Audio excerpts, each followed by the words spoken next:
Everything seems to be upside down and topsy-turvy at the moment.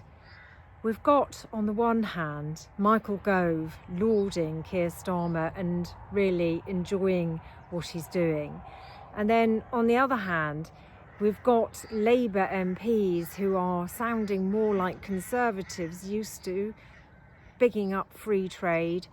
And then we've got the right wing, the Telegraph commentator, actually saying that we need to be more protectorate like Donald Trump. And then added to that, we've also got Andrew Neil, who was very much behind the Conservatives and their decisions with Brexit and very much pro-America, who is now saying that we cannot have a state visit and really angry about what Donald Trump is doing. You're the free trader and you're the not free trader. This is messing with my brain. We will come. Greenland and so on. For the life of me, I don't see how this official state visit can take place. Someone called Lord Maurice Glassman, who founded Blue Labour, is having a lot of influence on the Labour government right now. And it probably accounts for why things are feeling upside down, because Lord Glassman is a big Trump fan and also a big fan of Brexit. Complexities and the scale and the size of British government. What did you make of the Prime Minister's attempt to do much the same, or is it worth to kind of slaughter a lot of the quangos and the other bodies, the regulatory bodies? A wry smile played across my lips because Keir Starmer, when he came to office, seemed like a creature of the blob, the human rights lawyer, the former effective permanent secretary of the Crown Prosecution Service when he was DPP. So it seemed as though he was homo establishmentus. However, one of the other things we know about Keir Starmer is he wants to win, whether it's on the football field or in politics. And he's a quick learner. He makes his mistakes, but he learns from them. And I think the initial trust that he placed in the civil service, he feels was misplaced. Some of the decisions that were made by the Treasury early on, for example, on winter fuel payment and on inheritance tax for farmers, he feels were maladroit. And actually, what he wants to see, I think, is a greater degree of central political control of the Whitehall machine to deliver for him. And he's got two very effective lieutenants in that regard. Well, that takes me to the next obvious point. We've been in this game a long time, both of us. And I can remember under Margaret Thatcher, ministers saying they were going to curb the power of the state, Lord Young and all of that. Same thing happening under John Major and then Tony Blair and all the rest of it. And all the way through, the state has grown and grown and grown, the central state, the Whitehall state. Do you think he has a prayer of reversing that? I think it's going to be difficult for him because, again, there will be many people, including close political and personal friends of his, who will not be sympathetic fellow travellers on this journey. But the two principal lieutenants that he has, Pat McFadden, the Minister in the Cabinet Office, and Morgan McSweeney, his Chief of Staff, I believe have got religion on this. And I believe that they are absolutely determined to run what they call an insurgent government. And one of the things that is concentrating their mind is the threat, abated slightly, but the threat from reform. And the fact that they need to show that the voters they call the hero voters, the working class voters in the North and the Midlands, who may have flirted with Boris and Brexit in the past, but have come home to Labour now, they need to be reassured that this government will deliver, and time is running out to deliver.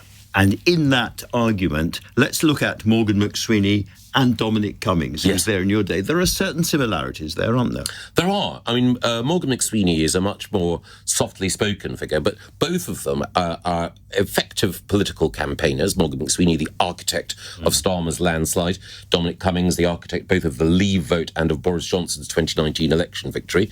And also their analysis of government has converged.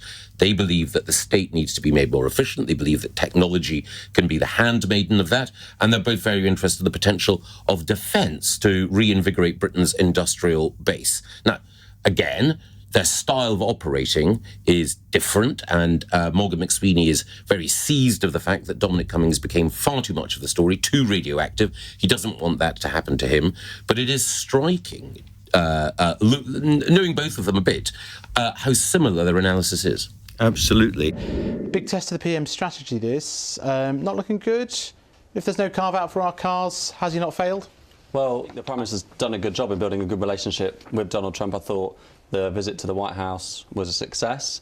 And I think, there's still conversations ongoing. We want to make sure that we deepen our partnership with America, trying to find a way to help improve trade between the two countries. And the Prime Minister's been clear that we're not going to rush into a trade war with one of our big trading partners. We want to make sure... We're not even slightly doing that, are we, compared to the other countries? We want to make sure that we keep trade as free as possible. One of the challenges we've got in our economy is that we need to get inflation down, we need to get prices down, and to improve the cost of living for families up and down the country. And adding tariffs, getting into a trade war definitely doesn't help with that. So whatever they do, we can be relied on not to reciprocate because that would add to inflation. That's basically what you're saying. We're going to make sure that we defend the interests of the businesses that are here, make sure that we support the car industry and the steel industry. The Minister today was meeting with the car industry to think about what more we can do. But we do have to be careful. This is obviously a big impact on the economy, and we have to make sure we can do all we can to protect businesses, but also to protect people and their living standards. Okay, Poppy, you were at the Trump inauguration, and you quite like what Trump's saying, however it hits home over here. Yeah, I mean, I wish the UK had a bit more ambition in what it wants to do with its economic plan. I think what we have to remember is Trump has been extremely consistent since the 1980s about why he wants tariffs. He doesn't just want cheap consumer goods. I mean, this is what the US Secretary of the Treasury said. That's not the American dream. The American dream is a total reformulation of the global economic plan to improve living standards for American citizens. And I would also say that perhaps the UK should become slightly more sceptical about our free trade position. We've had free trade... This is very interesting to hear from a Telegraph assistant comment editor. No longer the free traders. Well, I would just say we've had free trade in this country since the 1990s, or much longer than that. Yeah. We've had a long history of free trade in this country. Has it done much good to stop over-regulation? Has it done anything to stop economic stagnation? No. I think instead what it's done is it's mean we've had to avoid tough questions on whether or not the planning system works, whether or not we can go forward with net zero. We have no industrial capacity in this country anymore. We just had our last steel plant shut down by a Chinese company. I think we should really be more open-minded to a closing world. Well, you can make big progress on issues like planning reform, on issues like supporting vital sectors in our country, which we're going to do with our strategy for the economy, and also make sure you maintain free trade with as many of your partners across the world as is possible. That's the route as well to making sure we can keep the cost of living down for families who are struggling right now and who need to see the economy grow. With all due respect, the world is closing whether we like it or not. We are not America. This We're not is a great debate, and you're somewhat occupying opposite ends of the spectrum that we might have. You're the free trader and you're the not free trader. This is messing with my brain. We don't know because even people in the White House don't know. I mean, there is a complete chaos in the White House at the moment because the president seems to change his mind every second hour. They don't know whether it's just going to be reciprocal tariffs, will there be industry-specific tariffs? He's already announced on cars. Will it be revenge tariffs because he doesn't like you? I mean, will it be because of fentanyl, which was the original reason for Canada and Mexico getting tariffs? I mean, frankly, it's all over the place. And what he campaigned on and what he's now saying are two very different things. So I think the advice is right. Until Mr. Trump himself makes the announcement, we don't know. And even then we might not know because he has a habit on tariffs of making the announcement and then going back on that announcement 24 hours later. And in that context, it makes it even more important for a government here to have a very strong and determined line on what we want to do, what our red lines are, what our ambitions are with this relationship with America, what our global trade ambitions are. Do you think Keir Starmer is towing the right line here? Because one of the questions we've been grappling with is, does it make the UK in the end just look weak? Like we're sort of waiting for Donald Trump to make his mind up and then we'll just jump whenever he says how high? Well, I think the Prime Minister was right to try and get a carve-out of Britain. We don't run a huge surplus with America, particularly not in goods. Indeed, we run a deficit in goods, but we run a surplus on services, which are not covered by the tariffs, things like financial consultancy and so on. So I think that was sensible. But if you're not going to get the carve-out, there comes a time when you start having to be tough. Donald Trump doesn't see weakness is a reason to be nice to you. He sees, like all strong men, and indeed bullies, he sees weakness as another reason to give you a kicking while you're down.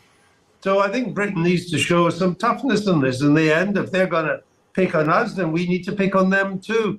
Otherwise, you get no respect from Trump at all. And it seems to me, for a man who's if he's going to slap tariffs on almost everything we export to the United States, other than services, and given the way he's behaving in Ukraine and his attitude to Greenland and so on, for the life of me, I don't see how this official state visit can take place now. Why would you have a state visit for someone who's threatening Greenland to grab it and is trying to force what I would call a Carthaginian peace on Ukraine, a peace for the defeated? Why would you want to deal with someone like that? Yeah. I totally agree with Andrew Neil. I think he's right. I hope you enjoyed the video. Don't forget to subscribe if you haven't already, and do comment below. Let me know what you think.